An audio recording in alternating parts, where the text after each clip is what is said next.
सर्वविद्यानां श्रीदक्षिणामूर्तये नमः। श्रीस्वामिनं नित्यं बोधकारणमव्ययम् भावातीतम् अहं वन्दे सुखज्ञानैकनिर्मलम्। वन्दारुजनमन्दारं वन्दे हन्त निरन्तरम्। रामडुगु वंशजं शुद्धं शिवरामाख्यदीक्षितम्। बृहद्वादिष्टसिद्धान्तं पूर्णब्रह्मोपदेशिकाम् श्रीवेङ्कटेश्वरयोगीन्द्रं सद्गुरुभ्यो नमो नमः। आत्मानात्मातीतमनिशं केवलात्मोपदेशिकम् श्रीवेमुलरामय्यार्य योगीन्द्रं सद्गुरुभ्यो नमो नमः। चराचरमतीतं च अचलपूर्णोपदेशिका श्रीपूर्णानन्दपूर्णयार्य सद्गुरुभ्यो नमो नमः। पूर्णबोधसुधानिधिं पूर्वपुण्यफलप्रदम् वेदान्तानन्दसद्गुरुं वेङ्कटरमणार्य गुरुं भजे। पूर्णानन्दपूर्णयार्य पुत्ररत्नमहागुरुं कृष्णानन्दविभुं देवं कृष्णमूर्ति नमो नमः। परब्रह्मानन्दवर्षिं परापरसमादर्शं ज्ञानाज्ञानतीतानन्दं श्री अस्मत्कार्य नमोऽस्तुते। सर्वकालाकालप्रत्यक्षं सर्वोत्तमसुशाश्वितं विरहितानन्दगुरुं वेङ्कटदासार्यं भजे। अस्मद्गुरुसमारम्भं कृष्णसान्दीपमाध्यमम् श्रीमहाविष्णुपर्यन्तं वन्दे गुरुपरम्परम्। जय सद्गुरु प्रभु महाराज को जय। जय पूर्णानंद पुल्लयार सद्गुरु प्रभु महाराज को जय। जय वेदांतानंद वेंकटरमणार सद्गुरु प्रभु महाराज को जय। जय विज्ञानंद कृष्णमूर्त्यार सद्गुरु प्रभु महाराज को जय। जय विरहितानंद वेंकटदासार सद्गुरु प्रभु महाराज को जय। जय अस्वत्कार्य सद्गुरु प्रभु महाराज को जय। इंदुगल गुरुभक्त मंडली को जय। जय गुरुदेवा। जय गुरु। ఉన్నది ఉన్నట్టులుండజూపెదము ఇన్ని త్రోవలబోవనేటికి నీవు నిన్ను తెలియని దాని నీకు తెలిపెదము అన్నా ఈ జోలి మానాకు యోగా సాధనలెన్నీ ఆ జోలికే బోకు కన్నులు ద్రిప్పి ముద్రాలెన్ని జూతురో వాటి ఎన్ని రీతులున్నవో నిన్నీటి విడువవలయు నన్నా ఈ జోలి మానాకు యోగా సాధనలెన్నీ ఆ జోలికే బోకు అనుభవ జ్ఞానంబుల విపనికి గావు అనుకూలముగు యుక్తులవి ఏమి లేవు తనను తా తెలిసెడి తత్వముల్గావు తనను తానెట్లు తెలిసేని తనకే తాలేడు తనను తానెట్లు గలిసేని అనరాని కనరాని వినరాని మనరాని ఘనమైన త్రోవదీని గనుముని మనమొప్పిన తనను తానెట్లు గలిసేని తనకే తాలేడు తనను తానెట్లు గలిసేని అతి సౌజ్ఞయగునట్టి అచల భావంబు మతిలో విచారించి మర్మంబులిరిగి సతతము నొకరీతి సరసతానుండు గతి జప్ప నమ్మియుందువా నమ్మక నన్ను మతి దప్పి కమ్ముకుందువా పతితులకొక తూరి బతిమాలనే దిల్పిన సతమాని నమ్మలేక నది దుష్టులై తిటిరి గతి దప్ప నమ్మియుందువా నమ్మక నన్ను మతి దప్పి కమ్ముకుందువా. స్వామి మీరిటు బల్క సరసతాగాదు,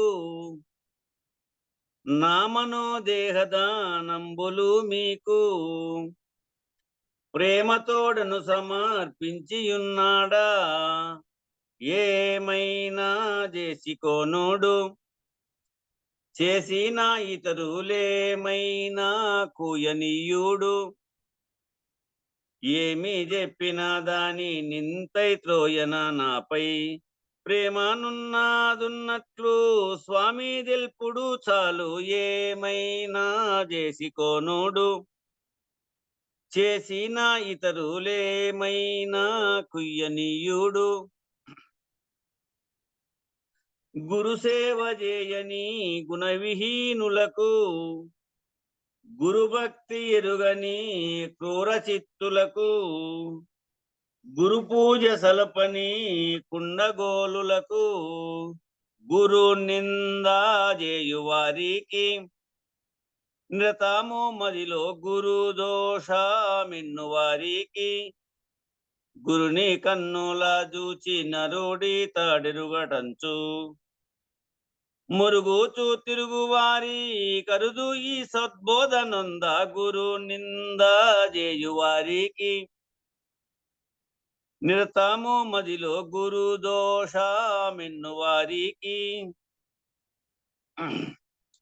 యోగ సాధనలకును నోగి సాంఖ్యములకును, యోగ సాధకులకు నొగి సాంఖ్యములకు, త్యాగభోగంబుల తగిలిన వారలకు బాగుగా నీ బోధ పాడిగాదరయ్యా. బోధ తెలియాదురోరన్న నిత్యము చదువుకోగా తెలియాదురా విన్నా. రాగా మనచి చూపులోగా నిలిపి అంతర్యోగము నందు వారికి గొప్ప మరుదు తెలియ. బోధ తెలియాదురోరన్న నిత్యము చదువుకోగా తెలియాదురా విన్నా. అనుమానమింతైన నరసిన లేక, తనువందు సుంతైన తగులాట లేక, కనవలేనని మది కాంచించు వారి కను సౌజ్ఞ తెలియజేసితే, కనుగొని వేగ తన సౌజ్ఞ ననుగమించితే, తన యందు తానే దలసి తానే తన యందు నిలచి, తనకే తానేమి లేక తానే మునిగి పోవు కను సౌజ్ఞ తెలియజేసితే, కనుగొని వేగ తన సౌజ్ఞ ననుగు మించితే. వినవో ఈ శిష్యుడా విశదంబుగాను, పనిభూని ముందరి పద్ధతి నీకు, వినిపింతు వేవేగ విశ్రాంతి నందు అనుమానించేదవెందుకు. ఆజ్ఞను మీరి అజ్ఞానమును జందాకు, వెనుక ముందర లెస్స విభజించి గురుగాంచి, వెనుక ముందర లెస్స విభజించి గురిగాంచి, అనుమానమున్న చోట నడిగి తెలిసి కొనుము. అనుమానించేదవెందుకు. ఆజ్ఞను మీరి అజ్ఞానమును జందాకు.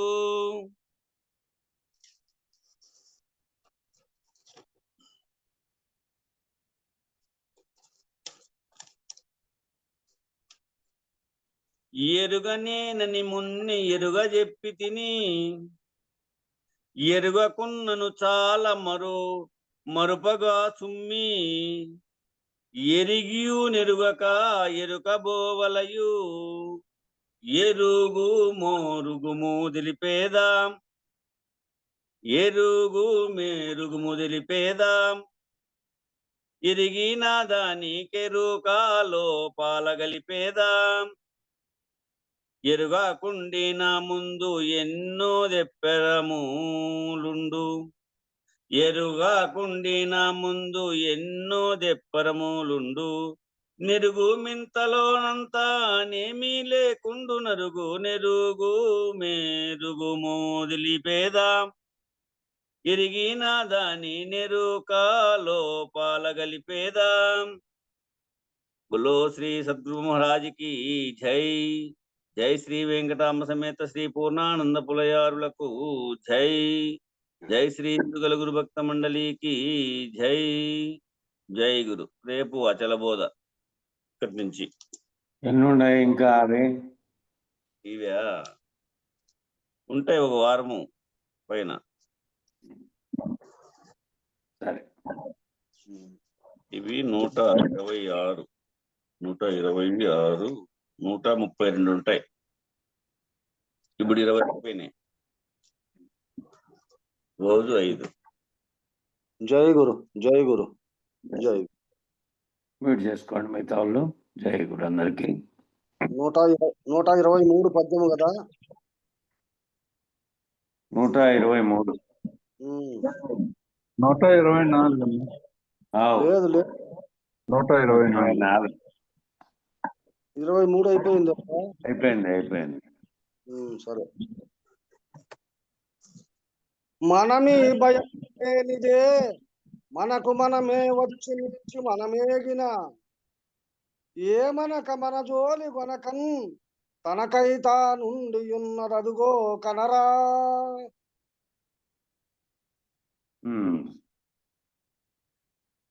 సద్గురువు తన శిష్యునకు కంటి ముందున్న బయలును సూచన చేస్తూ ఈ విధంగా పలుకుతున్నారు. సద్గురువు గురు శిష్యులు ఎదురుగా కూర్చున్నప్పుడు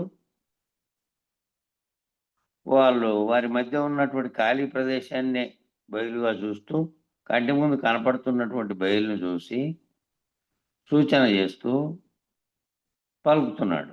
దాని భావన చెందడము అంటే వాళ్ళు కూర్చొని ఉండే ప్రదేశంలో ఉన్న బయలు లాంటిదే సర్వవ్యాప్తమైన బయలు ఉంది. అయితే ఏంటంటే వాళ్ళు ఉన్నది ఆవరణలో కూర్చున్నటువంటి ఓ చోట ప్రదేశం ఉంది. ఆ ప్రదేశంలో కూర్చొని మాట్లాడుకుంటున్నారు. నిజానికి ఆ ప్రదేశంతో సహా తమతో సహా గనక లేకపోతే ఏ బయలైతే సర్వవ్యాప్తమై ఉన్నదో చెలించకుండా ఎప్పటికీ ఒకే తీరుగా పరిణామ వికారములు లేకుండా ఈ బ్రహ్మాండం అనే ఉత్పత్తి స్థితి లయలు కలిగినటువంటిదే లేకుండా ఉన్నదో అది ఎప్పటికీ ఒకే తీరుగా ఉన్నది. ఊహించితే సులభమైనటువంటి ఊహించుకోగలిగిన మార్గం. వాళ్ళు ఎవరికి వారు ఊహించుకోవాలి. గురుమూర్తి ఎదురుగా ఉన్న బయలును చూపించి కంటికి ఎదురుగా ఉన్న బయలును ఇట్లే ఈ సర్వవ్యాప్తమైన బయలుంది. నువ్వు నేను ఎరుకచే కల్పించబడినటువంటి బ్రహ్మాండంగా ఉన్నటువంటిదంతా కూడా ఒకప్పుడు వచ్చి మళ్ళీ పోతుంది. అది లేకుండా ఉన్నప్పుడు ఇప్పుడు ఈ మధ్యలో ఏ ఆచ్ఛాదన నీకు నాకు మధ్య లేకుండా ఖాళీగా ఉన్న ప్రదేశం ఉందో అది సర్వవ్యాప్తమై ఉన్నప్పుడు మరొక వస్తువు అంటూ ఏదీ లేనప్పుడు ఏదైతే ఉన్నదో బయలుగా ఆ బయలే ఎప్పటికీ ఉన్నది అని సూచన చేస్తూ పలుకుతున్నాడు. శిష్య, సూదిమోపన సందు లేక అంతటా నిండి ఉన్నటువంటి ఈ బయలందు నీవు నేను ఈ అఖిల జగంబులను లేకనే మనకు మనమే వచ్చి నిలిచి మనం ఏగినను. మనకు మనమే వచ్చినాం దీంట్లోకి. మూలం లేకుండానే ఏ ఎరుకైతే సంకల్పించి అవ్యక్తంగా ఉన్నప్పుడు వ్యక్తంగా కావడానికి కారణమైందో ఆ దానితోనే మనమంతా వచ్చాం. ఈ అఖిల జగాలు ఏర్పడి అందులో నుంచి నువ్వు నేను ఈ బ్రహ్మాండం ప్రకృతి అంతా కూడా మనం వచ్చినా మనం ఉన్నా మనం ఏగినా ఎప్పటికీ బయలు అది దీని పుట్టుకను కానీ దీన్ని మళ్ళా గిట్టుటను కానీ బ్రహ్మాండాన్ని కానీ నిన్ను నన్ను కానీ దేన్ని కానీ గుర్తెరిగేది కాదు. అది మన పుట్టుకు కానీ మన గిట్టుకు కానీ జగత్తుని గురించి కానీ దేని గురించి కానీ దానికి తెలియదు. అది తప్ప ఇంకా అన్ని వస్తువే లేదు. తనకు తానే స్వతసిద్ధమై అంతటా నిండి ఉంది అది. అలాంటి అచల పరిపూర్ణ బ్రహ్మమును నీ ఊహతో ఎరిగి భావించుడు. నువ్వు ఊహతో ఎరిగి భావించుడు. నీతో సహా ఈ బ్రహ్మాండమంతా ఒకప్పుడు లేనిది. లేనిది దేనివల్ల కల్పన అయింది అంటే మూలం లేకుండా వచ్చినటువంటి గుర్తిరిగే ఎరుక చేతనే కల్పించబడింది. ఇది దేవుడు సంకల్పించారు. ఆ బయలుకి ఏ సంబంధము లేకుండా ఇది మూలం లేకుండా వచ్చింది. కాబట్టి ఇది వెళ్ళిపోతే ఉండేది అప్పటికి ఉండేది అదే. దాన్ని ఊహతో నువ్వు ఎరుగు. నువ్వు, నేను, మన చుట్టూ ఉన్న ప్రకృతితో సహా బ్రహ్మాండమంతా లేనిదే కనబడుతున్నట్లుగా తోచినట్టుగా ఉన్నటువంటి దృశ్య ప్రపంచం మనకు కళలో తోచిన వస్తు ప్రపంచంలాగా. అది కళ మేలుకుంటానే పోయినట్టుగానే ఇది కొంతకాలం ఉండి పోతుంది. నువ్వున్నంతసేపు గమనిస్తున్నావు. నువ్వు ఎట్లా పోతావో నీకు ఆశ్రయం ఇచ్చిన ఈ బ్రహ్మాండం కూడా ఒకప్పుడు లేనిదే. కాబట్టి నీ ఊహతో అది ఎరిగి గురువుగారు కంటితో నీ ముందర చూపుతున్నటువంటి బయలుతో దాన్ని పోల్చుకొని బ్రహ్మాండం అంతా నేను నువ్వుతో సహా లేకుండా ఉన్నప్పుడు ఏ బయలైతే ఉన్నదో దాన్ని ఊహతో గుర్తెరుగు.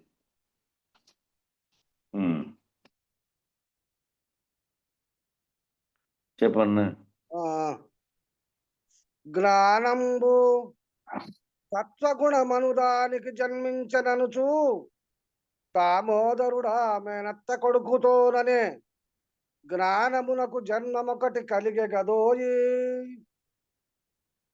శిష్య జ్ఞానమును గూర్చి కందపద్యం 121 వివరించున్నారు. ఇంతకుముందు 2 పద్యాల కింద చాలా సుదీర్ఘంగా నిన్న జ్ఞానము, ఎరుక, కర్మము ఈ మూడింటి వివరణ నిన్ననే విచారించుకున్నాం. మరి ఈ జ్ఞానము సత్వగుణం అనే దానికి జన్మించనని, ఆ సత్వగుణం అనే దానికి జన్మించింది జ్ఞానం అని శ్రీకృష్ణుడు తన మేనత్త కుమారుడు అర్జునుడికి తెలిపాడు.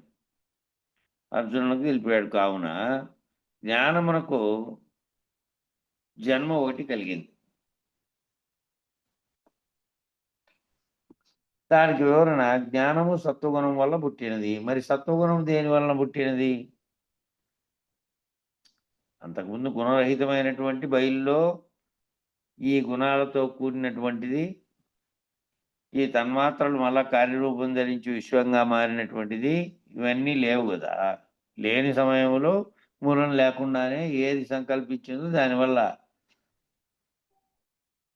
పుట్టింది కదా. పుట్టింది సాంఖ్యంలో ఎలా పుట్టింది అనే దాని గురించి అంత వివరణ తెలుసుకున్నాం. ఇప్పుడు ఈ జ్ఞానము సత్వగుణం వల్ల పుడితే మరి సత్వగుణం దేని వలన పుట్టినది? నిర్వికారాచల పరిపూర్ణ బ్రహ్మమందు లేకనే కలగా తోచినటువంటి మాయ, అదే ఆత్మే శరీరము. నిర్వికారమైనటువంటి వికారం ఏ వికారము కలగనటువంటి పరిపూర్ణ బ్రహ్మమునందు లేకనే ఇది కలగా తోచేటువంటి మాయ, అదే ఆత్మ. ఆ ఆత్మే శరీరంగా నేను మేలుడుగా పరిణమించి కార్యరూపం ధరించిన శరీరంతో ఉన్నది. దేహంలో ఉన్నదే గుర్తెరిగే జ్ఞానము దేహం వల్ల పుడుతుంది. త్రిగుణాత్మకం దేహాది పదార్థాలను గుర్తెరిగే జ్ఞానము సత్వగుణం వల్ల పుడుతుంది. నిజానికి సాంఖ్యంలో చెప్పినట్టుగా గుణములలో ఏ గుణములు లేకుండా ఉన్నటువంటి స్థితిలో నుంచి వ్యక్తమైనప్పుడు మొదటగా పుట్టినటువంటి ఓంకార శబ్దంతో కూడినటువంటి పుడితే ఆ శబ్ద తన్మాత్ర మళ్ళీ ఇతర తన్మాత్రలతో కూడి ఒక్కొక్క తన్మాత్ర ఒకదానితో కలిసి మిగతా జగత్తుకు కారణమైనటువంటిదంతా ఎట్లా వ్యక్తమైందో చెప్పారు. ఒక్కోటి సగభాగం అలాగే ఉండి మిగిలిన సగభాగం 4 కలుస్తూ ఉంటే ఈ పంచభూతాత్మకమైనటువంటి వాయువు, అగ్ని, జలము, పృథ్వీ ఇవి ఏర్పడినాయి. మొదటగా శబ్దగుణంతో కూడినటువంటి ఆకాశం ఏర్పడి వీటికి అవకాశం ఇచ్చింది.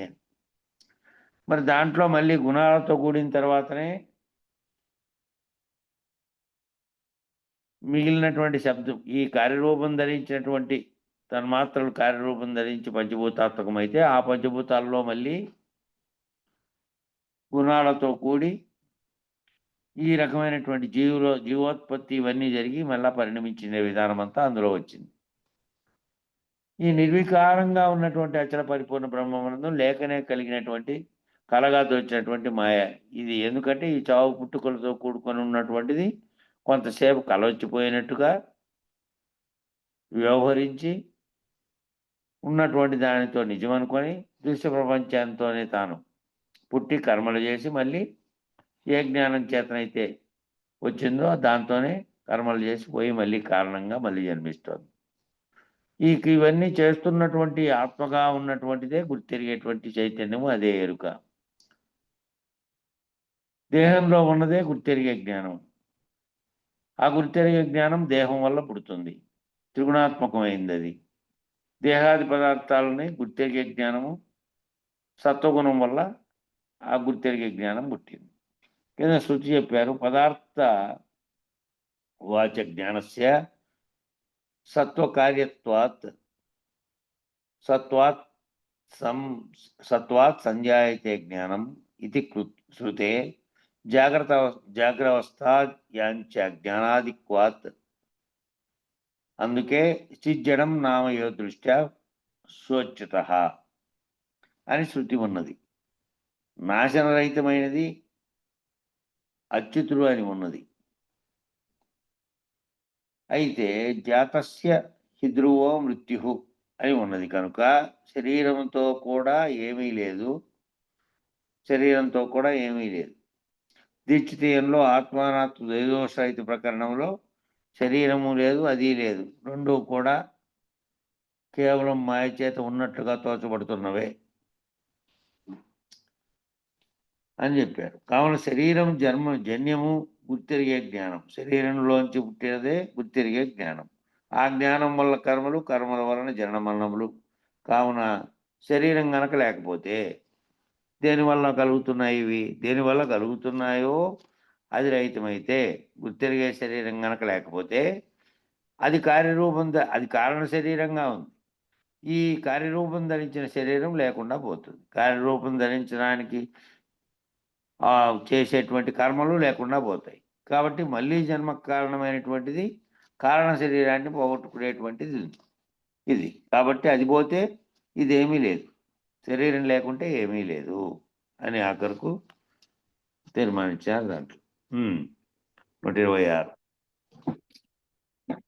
పుట్టింది గిట్టు జ్ఞానము పుట్టెననుచు కృష్ణమూర్తి పురుహూత చూడవు నట్టి తన ముద్దు మరుదికి గట్టిగా వినజెప్పే నిందు కలతేమోయే.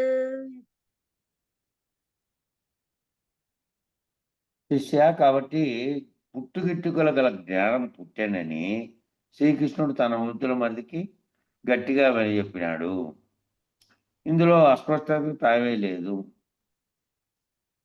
ఈ గిట్టుకలు ఉండేటువంటి జ్ఞానము పుట్టేనని శ్రీకృష్ణుడు చెప్పాడు. ఇందులో అస్పష్టతకు తావే లేదు. అది ఎట్లనగా, జ్ఞానం సత్వగుణమునకు జన్మించింది, జాతస్య ధ్రువో మృత్యు అన్నట్లు ఈ పుట్టిన జ్ఞానం మళ్ళా గిట్టక తప్పదు. పుట్టిన జ్ఞానం ఏదైతే సరే, ఏది పుట్టిందో పుట్టుట అనేది ఉన్నది అంటే మళ్ళీ చచ్చుట అనేది ఉంటుంది. అది జీవైనా సరే, ఏదైనా సరే, జడంగా ఉండే వస్తు ప్రపంచంగా ఉండే బ్రహ్మాండం కూడా ఆ యుగవంతం అయిపోయి మళ్ళీ సృష్టి చేయాలనే ఇది వస్తే తప్ప, మళ్ళీ ఆ సృష్టి జరిగితే తప్ప అది కూడా పోతుంది లయమై. కాబట్టి దేహీ దేహములు ఒక్కటే, వేరు కావు. దేహీ దేహములు అనేటివి రెండు ఒక్కటే, అవి వేరుగా లేవు. అది కారణంగా ఉన్నది, అది సంకల్పించింది, దాని చేత ఏర్పడినటువంటిది స్థూలంగా కనపడే దేహం. దీని ఆవరణలోనే ఉండి దీనంతటి నడిపిస్తున్నది అది దేహి అనేది. రెండు ఒక్కటిగానే ఉన్నాయి అనేది కూడా ఇంతకుముందు దాంట్లోనే మనం చదువుకున్నాం. దేహి వల్ల దేహం పుడుతుంది, ఆ దేహి అనే దాని వల్ల దేహం పుడుతుంది, మళ్ళీ ఆ దేహం అనే దాంట్లోనే అది ఆవరణ చేసుకొని దాంతో సర్వము నడిపిస్తూ ఉంది. ఎరుక ఎన్నడు లేదో ఆనాడే దేహం లేదు. ఎరుక లేకుండా ఉంటే స్థూలంగా కనపడే దేహం ఉన్నప్పటికీ ఏది కారణ రూపంలో సూక్ష్మ స్థితిలో ఉండి సర్వమును నడిపించే ఎరుక ఉన్నదో ఆ ఎరుకే సంకల్పిస్తుంది. కాబట్టి అది ఎన్నడూ లేకుండా అయిపోతుందో అప్పుడే లేదు. అప్పుడు ఈ దేహం ఉన్నప్పటికీ ఆ దేహం మామూలుగా ఆ దేహం చాలించే స్థితి వచ్చేది ఆ జడమైనటువంటిది అది. అది తనకు తానుగా పరిణామం చెందుతుంది కాబట్టి క్షీణించే పరిణామం కూడా ఉంటుంది కాబట్టి క్షీణించి నశిస్తుంది అది. దాంట్లో ఉండి ఏదైతే సంకల్పిస్తుందో సర్వమును కలగజేస్తుందో సర్వమునకు కారణంగా ఉన్నదో అది దేహి. అది ఎప్పుడు అదే ఎరుక, అదే ఆత్మ. అది ఎప్పుడు లేదో అది ఎప్పుడు రహితపరుచుకుంటావో అప్పుడు ఇంక నీకు దేహం ఉన్నప్పటికీ జీవన్ముక్తిని పొందినటువంటి అశరీరుడుగా అవుతావు. దేహం లేని నాడే ఎరుక లేదు. వచ్చేటప్పుడు దేహి లేని దేహం రాలేదు.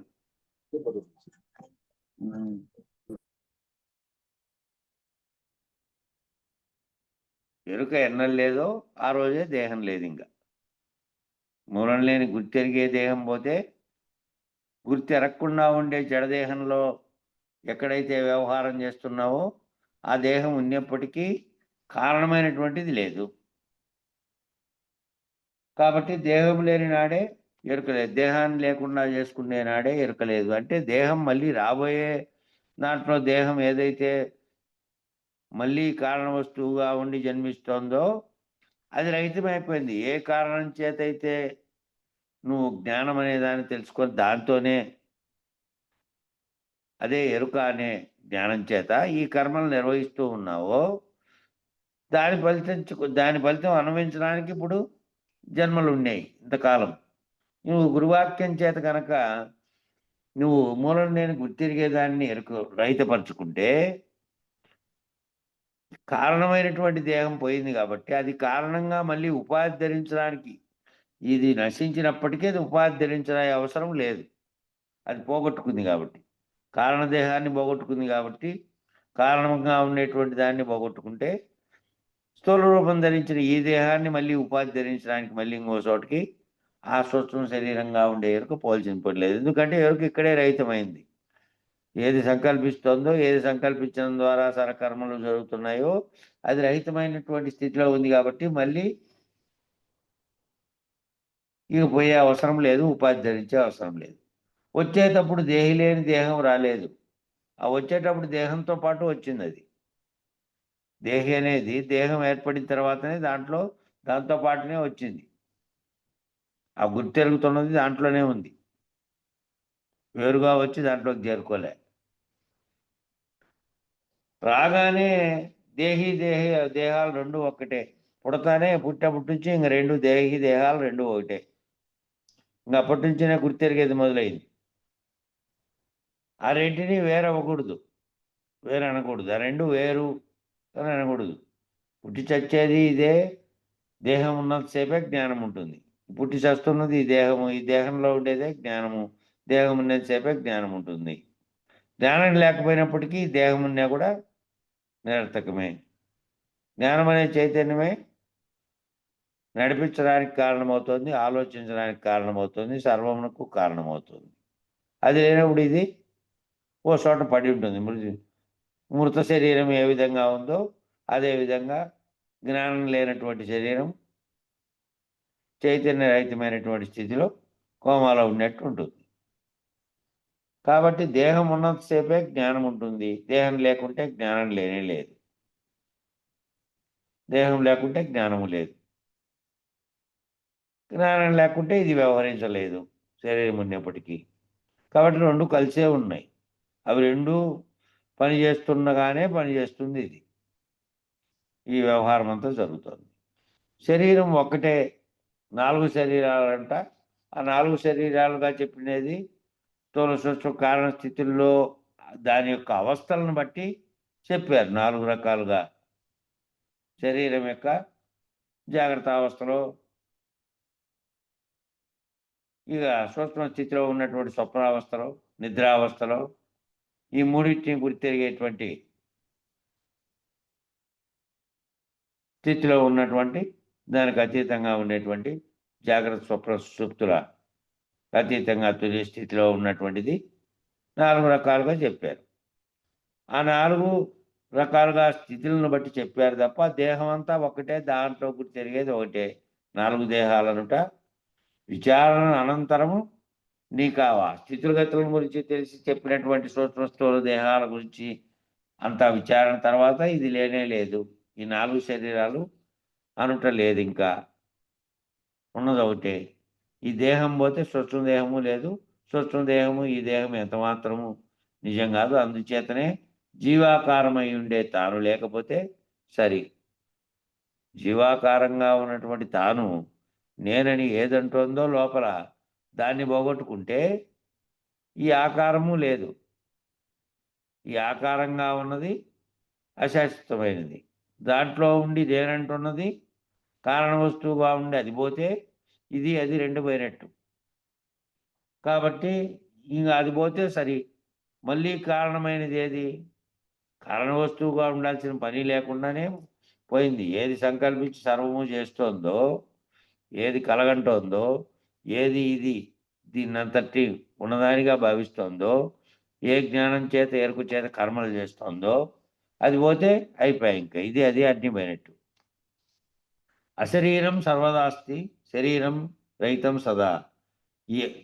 ఇయమేవ సద్యోముక్తి అన్యదా బ్రహ్మకారణం అని జ్ఞానముకు నీవు జ్ఞేయం పైన బయలుగాంచి, ఇది వేరే పద్యం. పైన శ్లోకంలో చెప్పినది ఏదంటే ఇలా 2 ఆనుకొని ఉంటే ఇది అది ఒకటేనా అని చూస్తలే.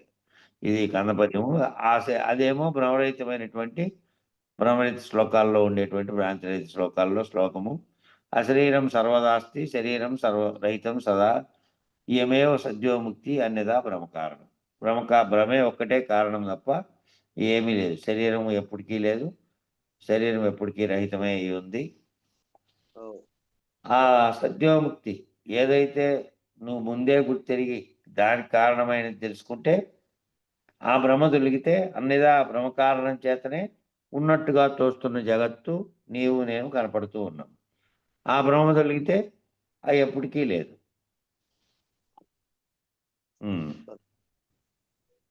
జ్ఞానమగు నీవు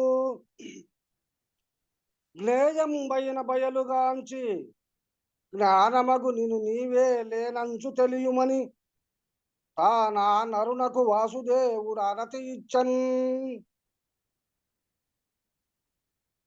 ఇవన్నీ భగవద్గీత ఆధారంగా, భగవద్గీతలో ఏవైతే కృష్ణుడు అర్జునుడుకు చెప్పినటువంటి శ్లోకాల ఆధారంగా వచ్చినటువంటి విషయాలు వస్తున్నాయి ఈ బోధలో. ఇప్పుడు జ్ఞానముకు నీవు జ్ఞేయం పైన బయలుగాంచి,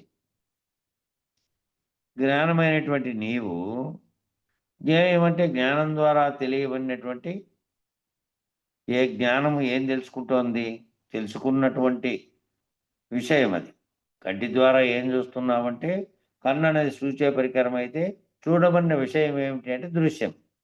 అట్లాగే జ్ఞానం చేత ఏం తెలుసుకుంటున్నామంటే తెలియబడినటువంటి విషయమే జ్ఞేయం. ఆ జ్ఞేయం పైనటువంటి బయలుగాంచి జ్ఞానముకు నిన్ను నీవే లేనంచు తెలియమని తానా నరునకు వాసుదేవుడు ఆనతి ఇచ్చాను. ఆ వాసుదేవుడు అర్జునుడికి ఆనతి ఇచ్చాడట. శిష్య, జ్ఞాన స్వరూపం పైన నీవే సర్వకాలముల యందు ఒక్క తీరుగా అంతటా నిండి ఉన్న అచల పరిపూర్ణముని ఎదురుగా ఉన్న కుండను ప్రత్యక్షంగా చూసినట్టే లెస్స ఉండచూసి, ఆ బయలందు జ్ఞానస్వరూపమైన నిన్ను నీవే లేవని తెలియమని నారాయణుడు అంటే కృష్ణుడు నరునకు అంటే అర్జునుడికి తెలిపినాడు అని చెప్తున్నారు. కాబట్టి నువ్వు జ్ఞానస్వరూపంగా ఉన్నావు కదా, ఆ జ్ఞానస్వరూపంతో ఏం తెలుసుకోవాలంటే సర్వకాలములందు ఒకసారి ఒకే రీతిగా ఉన్నటువంటి బయలురూపంగా ఉన్నటువంటి అచల పరిపూర్ణాన్ని, అంతటా నిండి ఉండి కథలకు ఎప్పటికీ పరిణామం లేకుండా ఉండేది అన్ని చూడు. ఆ నువ్వు లెస్సగా ఉండచూసినావంటే ఆ బయలు లోపల జ్ఞానస్వరూపమైనటువంటి నేను నీవే లేనని తెలుసుకుంటే నీచే తెలియబడుతున్నటువంటి ఈ బ్రహ్మాండము లేదు. నీచే తెలియబడుతున్నటువంటి ఈ చుట్టూ ఉన్నటువంటి దృశ్య ప్రపంచం కూడా లేదు. కాబట్టి ఏమీ లేదు. ఆ ఏమీ లేదు, అదొక్కటే ఉన్నది అని నిన్ను నీవే తెలుసుకో.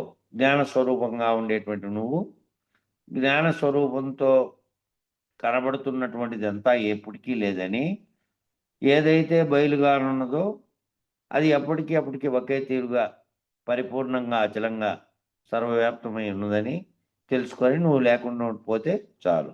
అనగా మొట్టమొదట బయలు అంతటా నిండి ఉన్నదని దృఢం చేసుకొని, మొట్టమొదట అంటే నీతో సహా ఈ విశ్వం పుట్టకముందు అంతటా బయలంతటా ఉన్నది. మళ్ళా అందులో మూలం లేని గుర్తిరిగే శరీరము అనేటువంటిది బ్రహ్మాండంగా పరిణమించినదంతా కూడా మధ్యలో వచ్చిపోతోంది. కాబట్టి ఇది ఆ బయలందు లేనే లేదని నువ్వే తాత్పర్యం చేసుకో. ఈ వచ్చిపోతున్న కాసేపు ఓ కల వంటిదనుకో. ఆ కల కాసేపు వచ్చింది, నిద్రలో కల. ఈ కల ఏమో నువ్వు పుట్టేప్పటి నుంచి నీ శరీరం పోయేదాకా జరుగుతూ ఉంది. ఇది మధ్యలో వచ్చిపోతోంది, లేనిది, ఉన్నది అదేనని గుర్తు చేసుకొని తాత్పర్యం చేసుకుంటే ఇంక కళ తోచదు. ఏ కళ? నేను పుట్టాను, నాకిది ఉంది, నేను జగత్తులో ఈ విధంగా ఉన్నా, ఈ బ్రహ్మాండం అది ఉంది కనపడుతోంది, ఈ దృశ్య ప్రపంచం దానితో నువ్వు అల్లుకొండేటువంటి బంధాలతో కూడినటువంటి సర్వము కళే. ఆ కళ తోచదు ఇంకా. ఈ కళ జరుగుతున్నటువంటి కళే నిజానికి లేనిది. బ్రహ్మాండంతో సహా, నాతో సహా, నీతో సహా సర్వము కూడా కలలాగా వచ్చింది. ఉన్నది ఎప్పటికీ ఉన్నది అదే. అది స్థిరంగానే ఉన్నది. ఇది వచ్చిందని తాత్పర్యం చేసుకుంటే ఈ కళ తోచదు. ఈ భూమి మొదలైనవన్నీ తోచవు. ఇవన్నీ ఉన్నాయి, దాని మీదనే నువ్వు కూర్చున్నావు, సరే దాని మీదనే వ్యవహరిస్తున్నావు. ఇదంతా తోస్తున్నటువంటి కళ. మళ్ళా ఈ పగులంతా చేసావు, మళ్ళీ రాత్రి వచ్చిన తర్వాత నిద్ర లేకపోయినావు. నిద్ర లేకపోయిన తర్వాత నీ చుట్టూ ఉన్న సర్వ జగత్తును నువ్వు మర్చిపోయావు. మళ్ళీ మెలకువ వచ్చింది, మళ్ళీ ఇట్లా జరుగుతూనే ఉంది. మళ్ళీ శరీరం అనేది పోతోంది. ఈ శరీరం పోయినప్పుడు దాంట్లో గుర్తెరిగేది పోతోంది. కాబట్టి ఏది కారణ వస్తువుగా ఉన్నటువంటి గుర్తెరిగేది మళ్ళీ కర్మలు చేసి మళ్ళీ పునః జన్మలకు కారణమవుతుంది. కాబట్టి గుర్తెరిగేదాన్ని పోగొట్టుకుంటే ఇది లేనిది, నిజానికి నాకు తోస్తున్నది ఈ కలవలేనని, ఈ కళను ఇక్కడనే గురువాక్యం చేత, గురుమెలకువ చేత గనక మేల్కుంటే మళ్ళీ కలగని మళ్ళీ జన్మించేదనేది ఉండదు. ఈ కళ ఇక్కడితో అర్థమవుతుంది. ఇవన్నీ తోస్తున్నటువంటివన్నీ లేనివని తెలుసుకోగలిగితే, నిన్ను నీవు రహితపరచుకోగలిగితే ఇక్కడనే ఇక సర్వకాలం మొదలు కొనాలైనటువంటి బట్టబయలే స్వతసిద్ధమై నిలిచి ఉంటుంది. ఇంక నీకు తోచేది ఉండదు. నీకు తోచే కళ ఆగిపోతుంది. ఈ భూమి, ఈ పంచభూతాత్మకమైనది, దాంట్లో నీవు ఉన్నది, నీ చుట్టూ ఉన్నది అంతా కూడా కలవలే జరుగుతున్నది. ఆ కళ నిలిచిపోయిందంటే ఎప్పటికీ ఒకే రకంగా ఉన్నదే ఉన్నది. నీవు లేవు, నువ్వు అంటున్న కళ లేదు, చుట్టూ ఉన్న జగత్తే లేదు. మీనాక్షి బాబు రాలేదే ఈరోజు. వచ్చినాడు, లేడు. అప్పుడు వచ్చింది. మరి కట్ అయిందో వాళ్ళకి ఏమన్నా? ఈ పద్యాన్ని ముందే ఎప్పుడో వీటికి 10-15 రోజుల ముందే చదివి దీంట్లో భావము ఎట్లా అని జరిగింది. దీని గురించి సంప్రదింపులు మళ్ళా చూసుకుందాంలే అని నిలిపేత్తిమి. ఏమన్నా బాబు గాలి వాళ్ళకి సిగ్నల్ కట్ అయితే దివాకరన్ ఉన్నాడు. అయిపోయి ఏదైనా ఫోన్ రావడము, లేకపోతే ఎక్కడైనా పోయింటే సిగ్నల్ పోవడము అట్లా ఉండొచ్చు. కానీ ఎంటర్ అయ్యి మళ్ళీ పోయినట్టుగా ఉంది. ఇక్కడ దీన్ని చదువు భాస్కర్ బాబు ఇప్పుడు ఎంటర్ అయ్యా. ఎప్పుడు మెలకు వస్తే అప్పుడు ఎంటర్ అవుతాట్టున్నాడు.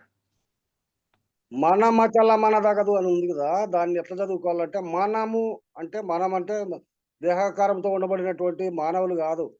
మనము అంటే ఆత్మ చైతన్యమైనటువంటి మనస్సు అని అనుకోవాలడ.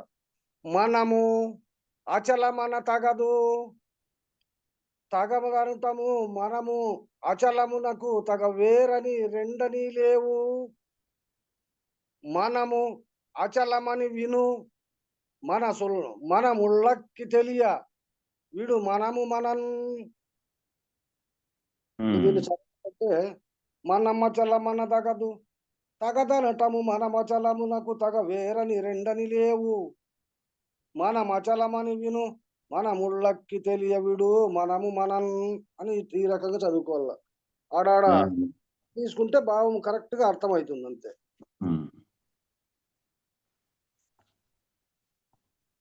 శిష్య జ్ఞానస్వరూపం అయినటువంటి మనము, జ్ఞానస్వరూపంలో ఉండేటువంటి మనము, పుట్టని చావని మొదలు కొనాలైనటువంటి అచలమని అనదగదు. మనము అచలము అని అనదగదు అని అనినా మనం అచలమునకు తగవేరని రెండని లేవు. మనము అచలము అని విను మనము లేనివారం అని తెలుసుకొని, మనం అనేవారం ఎవరము అంటున్నటువంటిది ఆ గుర్తెరిగేదే, ఆ మనం అనేటువంటిదే నిజానికి లేనిది. అదేమో పుట్టని చావని మొదలు కొన లేకుండా ఉన్నది. దానిలో దానికే సంబంధము లేకుండానే మనమే మధ్యలో వచ్చి పోతూ ఉన్నాం. మనం అచలములకు తగవేరని రెండని లేవు. మనం అచలానికి వేరుగా ఉన్నామని, రెండని అని లేవు. ఉన్నది అది ఒక్కటే. మనమే నిజానికి లేనేలేవు. మనము అచలము అని విను మనము లేని వారము అని తెలుసుకొని, మనం అచలం అంటున్నటువంటి వారము, వింటున్నటువంటి వారము. ఈ రెండు లేను, మనమే లేము. అంటున్నవారు వింటున్నవారే నిజానికి లేరు. అది ఎప్పటికీ ఉన్నది. మనం లేనివారం అని తెలుసుకొని మనలను మనం విడిచి ఉండుటే మనమే లేనివారం. అది ఉన్నది, అదిలో దాంట్లో మనం ఉన్నాము, మనం ఉన్నామనేదే లేదు. మనం లేనివారం.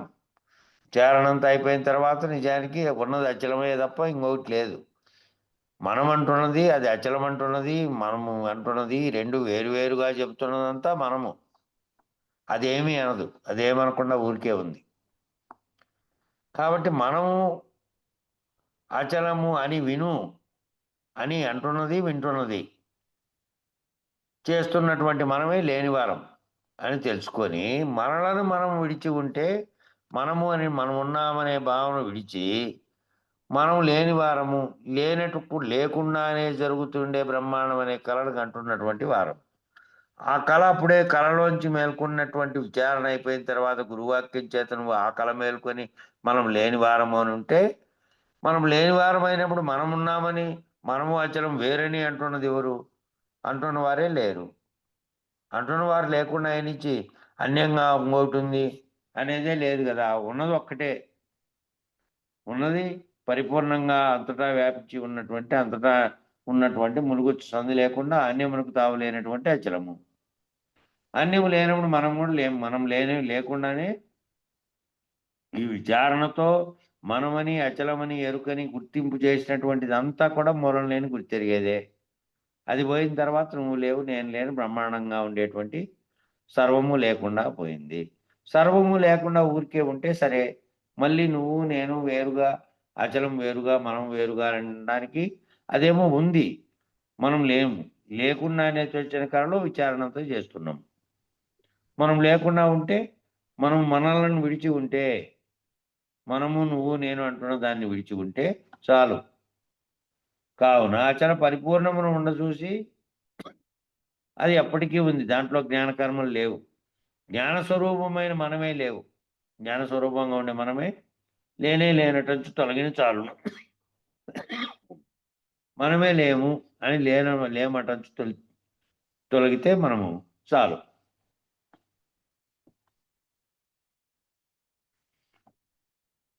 ఈ ఎరుక బట్టబయలు రెండూ సమానమే, ఎంత మాత్రం భేదం లేదు.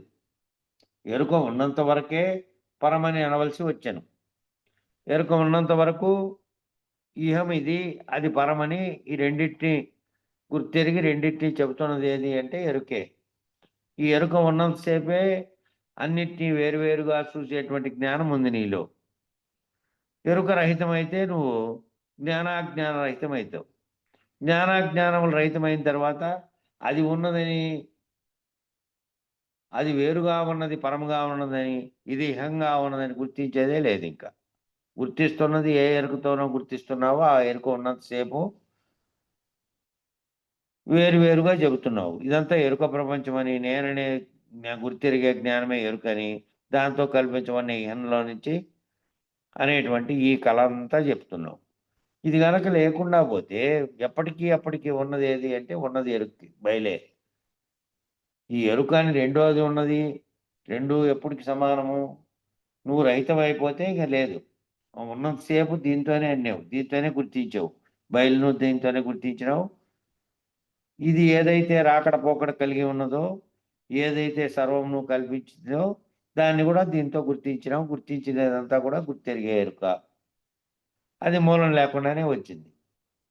అది ఉన్నంత సేపే నువ్వు అంటున్నావు అది అచలమని, ఇది ఎరుకని. అది ఉంది కాబట్టే దాంతో అంటున్నావు. అచలం అనేది పరిపూర్ణంగా ఉన్నదని, అది స్వతసిద్ధమై ఉన్నదని, దానికి రాకడ పోకలు లేవని, దానికి ఎట్టి పరిణామ వికారములు లేవని, అది ఎప్పటికీ అప్పటికి స్వతసిద్ధంగా ఉందని, ఆద్యంతములు లేవు దానికి అని. ఈ మధ్యలో వచ్చినటువంటి ఈ ఎరుకే సర్వము కల్పించుకొని ఉన్నదని, ఈ ఎరుకే జ్ఞానం రూపంలో ఉండి దాన్ని తెలియబడింది. దాన్ని తెలియబడినంతసేపు దాని గురించి దానికి పేరు పెట్టింది, దాన్ని విచారించింది, దీన్ని విచారించింది. అది అచలమని, ఇది ఎరుకని అనిండేది కూడా ఇదే. ఎరుక ఉన్నంత వరకే దాన్ని అచలమని, దీన్ని ఎరుకని అనవలసి వచ్చింది. ఎరుక పోయిన తర్వాత ఇంకేముంది? లేవు. అంతా ఒక్కటే ఉండేది. కానీ ఎరుక పోతే పరమని ఎవరందరు? ఎరుక పోయిన తర్వాత పరమని అంటున్నది ఎవరు? ఇది ఇహమని, ఇహంలో ఉండేవాడు కదా ఎరుకతో అంటున్నాడు. ఇది ఇహము, దీనిని దాటుకొని పోతే పరముంది, అది గురువాక్యం చేత తెలుసుకోవాలి అని. గురువాక్యంతో తెలుసుకున్న తర్వాత నువ్వేమైనావు? నువ్వు అనేది లేకుండా పోయినావు. నీవనే కారణాన్ని ఏదైతే ఉందో అది గురువు గారు ఏం చేశారు? రైతుపరిచారు నేననేటువంటి దాన్ని. అది గురువు గారు రైతుపరిచిన తర్వాత ఇక నేనని అనేక కానీ, ఇహమని అనేక కానీ ఇంకెవరున్నారు? ఇంకోరు అనడానికి. నువ్వు రైతుమైపోయినావు అంటున్నవాని, గుర్తెరిగేవాని, నువ్వే ఇదంతా విచారణ చేసి అన్నావు. కాబట్టి అప్పుడు 2గా అనవలసి వచ్చింది. అప్పుడు ఇది వేరు, అది వేరుగా అని. ఇది రైతుమైపోయిన తర్వాత ఉన్నది ఒకటే. ఇంక అది వేరు, ఇది వేరు అనడానికి నువ్వు లేవు అక్కడ. కాబట్టి అంతా ఎరుకతోనే ఉన్నది. ఎరుకే దేహమై ఉంది. దీంట్లో సందిగ్ధం ఏడొచ్చిందంటే, మనం అచలమని విను అనేది సందిగ్ధం వచ్చిండేది. దాన్ని మనం ఆ రకంగా భావం చేసుకోవాలంటే, ఈ మనస్సు చేతనే అతీతమైనటువంటి దాన్ని ఎరుక చేతనే ఎరుకాతీతమును ఎప్పుడైతే గుర్తించిన తర్వాత శాశ్వతంగా అది ఉందా నేనుండానా అనేటువంటి భేదభావం అక్కడ ఏర్పడుతుంది. శాశ్వతంగా అదే ఉంది కాబట్టి నేను లేను అనేటువంటి మనము దానికి అంటే ఎప్పుడైతే మనస్సుకు అది ఎప్పుడైతే తెలియబడిందో వీడు మనం నువ్వే లేవు, నువ్వు లేని తర్వాత ఉండబడినటువంటిది స్వతసిద్ధమైంది, శాశ్వతమైంది, అదేను అనేటువంటి భావన. తెలియబడకముందు దాన్ని దీన్ని వేరుగా చెప్తున్నటువంటి ఎరుకతో చెప్తున్నావు. ఎరుకతోనే విచారణ చేస్తున్నావు కాబట్టి మనమని అదని అంటున్నావు. అప్పుడు లేదు కదా. అక్కడ పరమని లేదు కదా. అపరోక్ష స్థితి పొందినప్పుడు ఏకమైనవి. ఆయన కూడా అచల సింధువులో ఏకం చేయమంటాడు. అట్లనే శివరామ దీక్షితులు వాక్యం ఇప్పుడు లాస్ట్ లో చెప్పినటువంటిది కూడా శివరామ దీక్షితులు 83వ పేజీలో అని చెప్పి ఇచ్చాడు చూడండి. లేదా ఇహపరమును తోస్తున్నదంతా ఎరుకే కదా. ఎరుక రైతుమైపోయినప్పుడు ఇంక మళ్ళీ పరముందని అనేక లేవు కదా. నువ్వు లేవు కదా. ఏకమై 2 పోయా అని ఈ పద్యంలో ఒకే భావమే వస్తుంది. జ్ఞానము ఒక్కటే, జ్ఞానము నే వేరటంచు కనబోకుసుని, జ్ఞానము వచ్చును పోవును, జ్ఞానాతీతమును తాను కాంచినదాకన్. తాండపద్యం 55 నందు మళ్ళా మేను జడములు చెప్పిన దాంట్లో ఈ రెండింటిని గురించి కూడా ఇక్కడ మళ్ళీ ఈ పద్యంలో చెబుతున్నారు. ఈ రెండు కలిసి నేననబడి స్వప్నమనదనేటువంటి స్వప్నానందమే మదస్తగు. నేను జడమనినను నేనును ఈ రెండు కలిసి నేననబడేటువంటి స్వప్నానందం అనేటువంటి అవస్థలో ఉన్నాయి. అని చెబుతున్నటువంటిది ఆ పద్యము ఈ 80 నందు మళ్ళా 80 పద్యంలో చెప్పినది కూడా ఉదహరిస్తున్నాడు 55లోను. ఎక్కడైతే నీవు నీ తనువు గురించి వచ్చిందో దాగి. నిను నీ తనువును నేనని మళ్ళా కందపద్యం 116లో నిను నీ తనువుని వేరని అనక అని వివరించి ఉన్నారు. ఈ ముందొచ్చినటువంటి పద్యాల్లోటి ఉదాహరణలు చెప్తున్నారు. ఈ పద్యమునందేమో జ్ఞానము నేనన ఒక్కటేనని వివరించున్నారు. జ్ఞానము నేను అనేది ఒక్కటేను అని. నేనని అంటున్నదే జ్ఞానం. అదే ఎరుక. అదే అంటున్నది నేనని. ఏదైతే దేహంలో ఉందో ఆ జ్ఞానంగా ఉన్న జ్ఞానస్వరూపంగా ఉన్నటువంటి ఆత్మస్వరూపమే అంటోంది. జడమైనటువంటి దేహం ఎప్పుడు అది నేనట్ల దాంట్లో ఉన్నదే అంటోంది. దాంట్లో ఉన్నది దానితో సహా కలుపుకొని దాంతో తాదాత్మ్యం చెంది నేను అంటోంది. ఆ జ్ఞానం అనగా నేననగా ఒక్కటే అని వివరిస్తున్నారు. శిష్య జ్ఞానమనినా నేననిను ఒకటే. ఈ జ్ఞానము నేను వేరని తలచబోకుము. ఇది నేను వేరు, ఈ జ్ఞానం వేరు అని తలచబోకుము. జ్ఞానమే ఎరుక, అదే నేనని అంటోంది. నేననే అహం స్ఫురించినది దానికే. కాబట్టి ఎరుకే అది, జ్ఞానమే అది. ఆ జ్ఞానమే నేనని, అది వేరుగా ఉన్నదని అనుకోకు. అది వేరని ఎప్పుడు తలచకు. మనమే జ్ఞాన స్వరూపులం. మనమే ఏ రకమైన స్వరూపులం మనం అంటే జ్ఞాన స్వరూపులమే. అయితే ఈ జ్ఞాన స్వరూపమైనటువంటి మనము, జ్ఞాన స్వరూపంలో ఉండేటువంటి మనము, జ్ఞానాతీతమైనటువంటి బయలందు పుట్టి పెరిగి గిట్టుచున్నట్లు తోచబడుచున్నాము. ఈ తోచబడుతోంది. ఎక్కడ తోచబడుతోందంటే జ్ఞానాతీతంగా ఉండేటువంటి జ్ఞానాజ్ఞానములు లేకుండా సర్వత్రా పరిణామ వికారములు లేకుండా ఉండేటువంటి బయలులో, చావు పుట్టుకలు లేనటువంటి బయలులో మనమే ఈ జ్ఞానస్వరూపమైనటువంటి మనము పుట్టి పెరిగి గిట్టుచున్నట్లు, దీంట్లో పుట్టి పెరుగుతున్నట్లు, గిట్టుచున్నట్లుగా భావన ఎవరికి కలుగుతుందంటే ఏ జ్ఞానాన్ని అయితే ఎరుగ్గా ఉన్నదో దానికి వాళ్ళకే కలుగుతోంది. ఇదంతా తోచబడుతోంది. అయితే ఈ జ్ఞానం చేతనే ఈ విచారణ అంతా జరిగిన తర్వాత ఏమైనావు నువ్వు? జ్ఞానాతీతాన్ని తెలుసుకున్నావు. జ్ఞానాతీతమైనటువంటి బయలును గురు సూచన చేత నువ్వు తెలుసుకుంటే, జ్ఞానాతీతమైనదే ఎప్పటికీ ఉన్నదని, జ్ఞానమైనటువంటి నువ్వు ఈ బయలందే పుట్టి పెరిగి మళ్ళీ ఉన్నాను నేను అనేటువంటి కలగంటున్నటువంటి దాంట్లో, లేకనే తోచబడుతున్నటువంటి దాంట్లో నేనున్నానని భావన చెందుతున్నావు. అది జ్ఞానాతీతమైనది తెలుసుకునే వరకే. జ్ఞానాతీతమైనటువంటి బయలును చూసినావనుకో గురుకృప చేత, పుట్టుగిట్టులు లేక తనంతట తానుగా తమసిపోవును. ఏది సమసిపోతుంది? ఏ పుట్టుగిట్టుకులకు కారణమైనటువంటిది ఏదైతే, ఏ జ్ఞానం చేతైతే ఈ సంకల్పం కలిగి జన్మకు కారణమైనదో అది తనంతట తానుగా సమసిపోతుంది. ఇది అంతా తోచబడుతున్నదే, ఉన్నది ఒక్కటే, ఉన్నది బయలుగానున్నది. అది ఎప్పటికీ దాంట్లో జ్ఞానం లేదు. జ్ఞానాజ్ఞానములు రెండూ లేవు. ఏ ద్వంద్వము లేదు. ఆ దాన్ని నువ్వు జ్ఞానాతీతమైన దాన్ని నువ్వు తెలుసుకుంటే, ఏదైతే జ్ఞానంతో నీ శరీరం వచ్చిందో ఇది తనంతట తానుగా సమసిపోవును. ఈ గుర్తెరుగుతున్నది ఏదైతే నేనున్నానని తోస్తున్న ప్రపంచాన్ని చూస్తూ వాస్తవం అనుకుంటున్నది, జ్ఞానాతీతమైన దాన్ని గురుకృప చేత ఎరిగితే తాను లేడు. తానంటే ఆ గుర్తెరిగే జ్ఞానం లేదు. ఇది తనంతట తానుగా సమసిపోతుంది. ఉన్నది అదేనని తెలుసుకొని నేను లేని దానిని, లేకనే తోస్తున్నటువంటి కల వంటిదని తెలుసుకుంటుంది. లేనిచో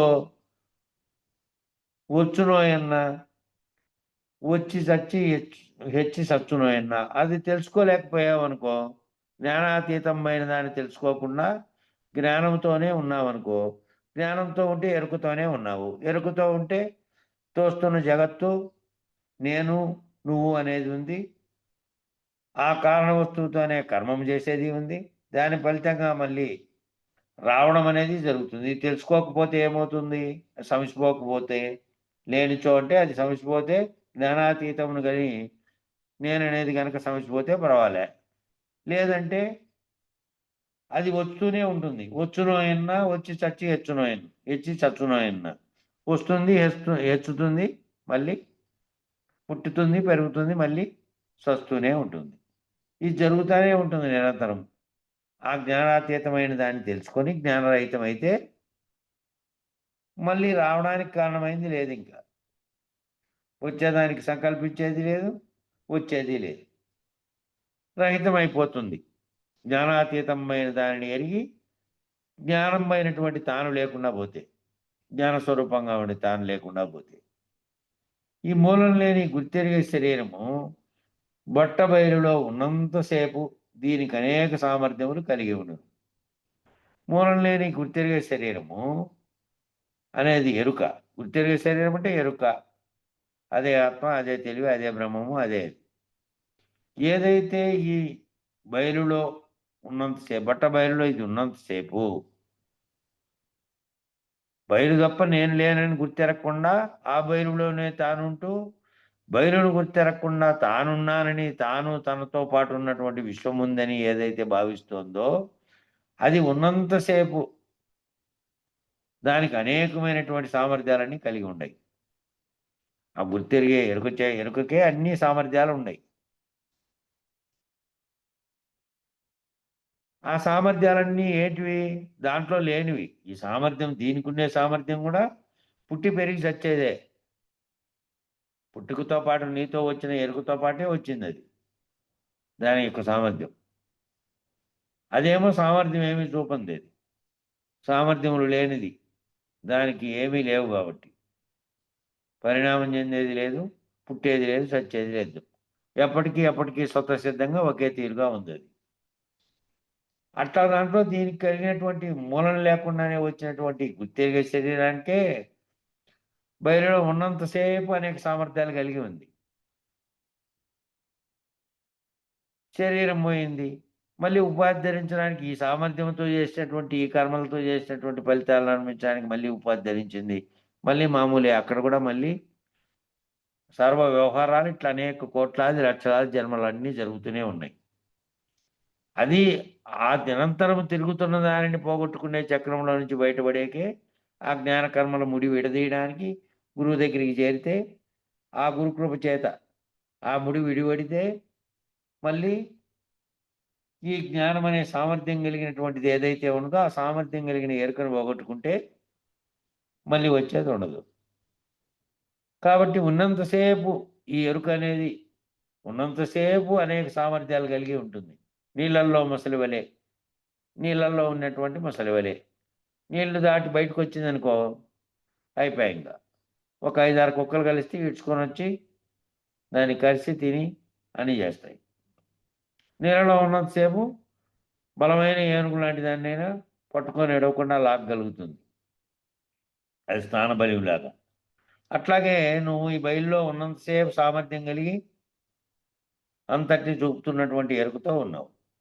ఇదే బయలున్న విధము ఊహతో ఎరిగి భావించినచో, ఈ బయలులో బయలుండే విధాన్ని ఊహతో ఎరిగి బయలులో నేను లేనని ఎరిగి భావిస్తే తనంతట తానుగా లేకుండా పోను.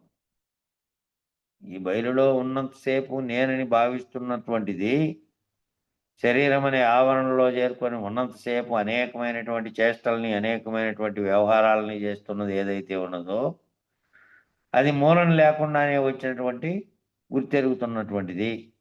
అదే సంకల్పించింది, అదే కారణ వస్తువుగా ఉన్నది, అదే అన్నిటికీ నేననే జగత్తును చుట్టూ ఉన్నదాన్ని అంతటినీ సృష్టించుకున్నది అదే. అది లేకుండా పోయినచో తనంతట తానుగా దీన్ని గనక గుర్తెరిగితే పోతుంది. ఇది తప్ప ఇంకేమీ లేదు. ఇది మధ్యలో వచ్చింది. మధ్యలో వచ్చినటువంటి కళలోంచి మేల్కుంటానే కళతో సహా కళలోని వస్తువులు, కళలోని జగత్తు, కళలోని దృశ్యం అంతా ఎట్లా తొలగిపోయిందో ఒకేసారి. అట్లా గురు సూచన చేత దీన్ని గుర్తెరిగి ఈ కళ లేదని తెలుసుకుంటే ఒక్కసారిగా అది పోయినట్టుగానే, ఆ కళ పోయినట్టుగానే ఒక్కటి కూడా లేకుండా వస్తువు కానీ దృశ్యం కానీ అట్లా ఈ కళ కూడా పోతుంది, తనంతట తానుగా లేకుండా పోతుంది. సూర్యుని కానీ చీకటి వలె, సూర్యుని చూద్దామని చెప్తే సూర్యునే చూసేదాకా లేదు, ఇంకా సూర్యుని యొక్క ప్రభావం ఎప్పుడైతే మొదలైందో అప్పుడే ఇంక తాను నశించడం మొదలైంది. సూర్యుని ప్రభావం మొదలైన వెంటనే నశించడం మొదలైంది. బయలు అనేది తప్ప ఇంకేమీ లేదు. బయలు మాత్రమే ఉన్నది. బయలులో లేని బ్రహ్మాండాన్ని కల్పించుకున్నటువంటి నేను ఈ కలను కంటున్నాను. ఈ బ్రహ్మాండం అనే నేనున్నాననే కలను. ఎప్పటికీ అప్పటికే ఉన్నది బయలే. ఆ బయలు గురుసూచన చేసినటువంటి బయలుగా ఉన్నటువంటి దాన్ని ఊహతో నువ్వు బ్రహ్మాండంలో కూర్చొని నిర్ణయిస్తున్నటువంటి, విచారణ చేస్తున్నటువంటి ఎరుకతో ఉన్నటువంటి నీవు లేవు అని భావిస్తే, అప్పుడు లేనిది లేకుండా నువ్వు నీ జగత్తు లేకుండా ఉన్నప్పుడు ఏదైతే ఉన్నదో అది అట్లాగే ఉన్నది. అది ఎట్టి పరిస్థితుల్లోనూ దానికి రాకడ పోకడ లేదు. అది పోయేది లేదు. నువ్వే వస్తున్నావు, పోతున్నావు. కాబట్టి నువ్వే లేదు. నువ్వు లేనివని తెలుసుకుని ఎప్పుడైతే తెలుసుకుంటావో నువ్వు తనకు తాను నీకు నీవుగా పోతావు. ఆ పోవడానికి విచారణ చేత భావించిందంతా గురువాక్యం చేత తెలిసినటువంటి బయలును కంటేనే, ఆ బయలును ఊహతో ఎరిగితేనే, ఊహతోనైనా ఆ బయలును ఎరిగి ఇది లేనిదని తెలుసుకుంటే అప్పుడు పోతావు తనకు తాను వలె. సూర్యుని గాని చీకటి వలె లేకుండా పోతుంది. అప్పుడేమిటి ఎప్పటికీ లేదు ఆ చీకటి. చీకటి అనే భావన నీకుంది. సూర్యుని తెలియకుండా ఉన్నంతసేపు ఉంది. దాని గురించి తెలిసిన వెంటనే ఈ చీకటి అనేదే లేదు. సమయం సరిపోయింది. ఇంకా మంగళం చెప్పండి. జై సద్గురు ప్రో మహారాజుకు జై. నిర్వికారాయ సకల నిత్యముక్తిదాయకాయ నిర్గుణాయ నిర్మలాయ నిత్యమంగళం శుభ సత్యమంగళం. సగుణ నిర్గుణరహితాయ సంకల్పవర్జితాయ సర్వసాక్షితీతునకు సత్యమంగళం శుభ నిత్యమంగళం. సత్తు చిత్తు సమశిపాయ శత్రు సంహారణాయ ఒత్తిలేని దీపము నీకిత్తు మంగళం శుభ సత్యమంగళం. చేష్టలన్నీ ఉడిగిపాయ చేసిదేమి లేకపాయ దేశమ్మ మనసు నీలో చేరమంగళం శుభ సత్యమంగళం. పరిపూర్ణాయ సకల భవ్య దివ్య రూపాయ పరశురామాయ సీతారామమంగళం శుభ నిత్యమంగళం. పుట్టుగిట్టు లేనిదాయ పరిపూర్ణ బ్రహ్మమాయ పూర్ణానంద పుల్లయాయ పూజ్యమంగళం శుభ సత్యమంగళం. ఎరుక మరుపు లేనిదాయ వేదాంతతీతమాయ వెంకటరమణయ్య వేద్యమంగళం శుభ సత్యమంగళం. అష్టకష్టలేనిదాయ అచల పరిపూర్ణమాయ శిష్యమండలికి ఎప్పుడు శ్రేష్టమంగళం శుభ సత్యమంగళం. జనన మరణం లేనిదాయ జన్మ పావనమాయ జయము జయము గురువే మీకు జయమంగళం శుభ సత్యమంగళం. మంగళం గురుదేవాయ మహనీయ గుణాత్మని సర్వలోకచరణ్యాయ సాధురూపాయ మంగళం మంగళం మంగళం. జై శ్రీ వెంకటాంబ సమేత శ్రీ పూర్ణానంద పుల్లయ్య సద్గురు బ్రహ్మరాజుకు జై. జై శ్రీ లక్ష్మీ సమేత వేదాంతానంద వెంకట రమణార్య సద్గురు బ్రహ్మరాజుకు జై. జై శ్రీ కల్పమాంబ సమేత శ్రీ విష్ణానంద కృష్ణమూర్త్యార సద్గురు బ్రహ్మరాజుకు జై. జై శ్రీ అచ్చమాంబ సమేత జ్ఞానాతీత అశ్వత్థార్య సద్గురు బ్రహ్మరాజుకు జై. జై శ్రీ లక్ష్మీ సమేత విరహితానంద వెంకటదాచార్య సద్గురు బ్రహ్మరాజుకు జై. ఇందుగల గురుభక్త మండలీకు జై. గురు పరంపరమకు జై. సర్వం సద్గురు చరణారవిందార్పణమస్తు. సర్వే జనా సుఖినో భవంతు. ఓం శాంతి శాంతి శాంతి. జై సద్గురుదేవ.